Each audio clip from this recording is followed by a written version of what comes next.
Hi, I'm Mark Caesar with Ed Clements and Sergeant Sam. Welcome to the vodcast. As soon as Sergeant Sam heard Glenn Beck say, "I'm going to French kiss Rick Perry," you knew. No, you told everybody on the radio, you said, that's it. Perry put Beck up to asking that question of Deborah Medina, and it just ruined her campaign for governor, just killed her momentum on that question about 9/11. Before somebody... And now you're saying, I told you so, because tomorrow night in Tyler, look who's appearing together. Glenn Beck and Governor Rick Perry. If you can't put the pieces of that puzzle together, you're blind. You are, because you can just see it. Yeah, I know. Where's your cane? I know you need one, Ed. But I knew it from the very beginning. I can't say for positive. I don't have proof, but I have my suspicions. And it's just less than coincidental that everything has fallen in place like it is. And Beck got a lot of heat because of it. There were a ton of his listeners in Texas have tuned him out. And he's paying a price for Medina it. supporters were angry at him for asking that question. Totally angered because they could smell a setup. I'm not saying Perry himself did it. Of course not. He has people he pays to do stuff like that. And when he made the statement, well, I really don't know. This is Glenn Beck speaking. I don't know who Deborah is, but she's coming high up on the polls, and I thought it would be interesting. What?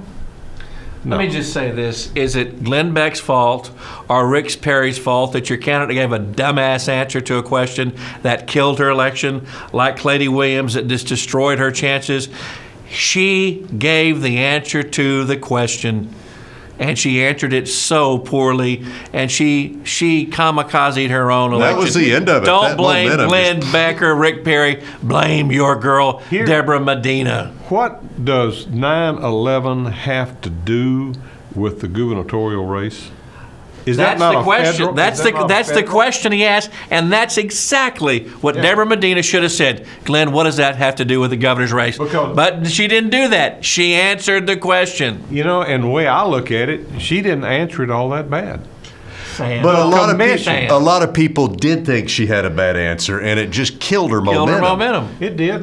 And people that really let someone like Beck totally turn them around on someone who is truly grassroots. I've talked to Deborah personally. She's a very fine lady. She's very conservative. She knows what's going on. And then here you have the slick, refined politician that's been in public office forever, never really held a job, so to speak. You know, we're talking Governor Perry. Governor Perry. Yeah. Sam, the bottom line is she answered, I had a real job. I've been with you 30 years. She answered the question. That's that she shouldn't have. And I don't really have that big a problem with her answer. Well, of course you should have a problem. No. You think the federal government was a part of 9/11? She answered in the vernacular. She still had questions about it. The very commission that investigated it still had. Really out to lunch. I think you still got questions about the government's involvement. I want to know who knew, when they knew. There's a lot of things that never were answered. Even the commission said they weren't through. They run not enough time to look into it, or make up their minds. Also in the news, the director of the Centers for Disease Control is saying, Texas, get your act together. What are you waiting for? You're one of only 7 states that has not passed a smoke-free law that would ban all smoking in all public accommodations like restaurants, convenience stores, public places like libraries, etc. You've been aching for this for a long time. You fully agree. And I think it should go a step further. Anybody who is subjected to smoke and are trapped in it, like young children in a car with their parents, that should go a step further from the public accommodation into private accommodations that idiot parents smoke inside a car with their kids. That's child endangerment. That's a no-brainer. I am sick and tired of people toking out on tobacco, and God only knows what else you get a whiff of now and then, in a public conveyance.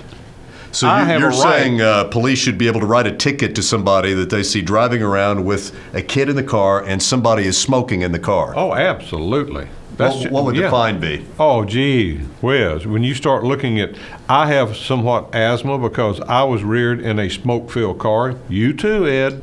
That's part of your problems. Sure. So I'm telling you right now, that's child endangerment. And if you look strictly at the law at child endangerment, that's not just a fine. That is a misdemeanor, a jailable offense.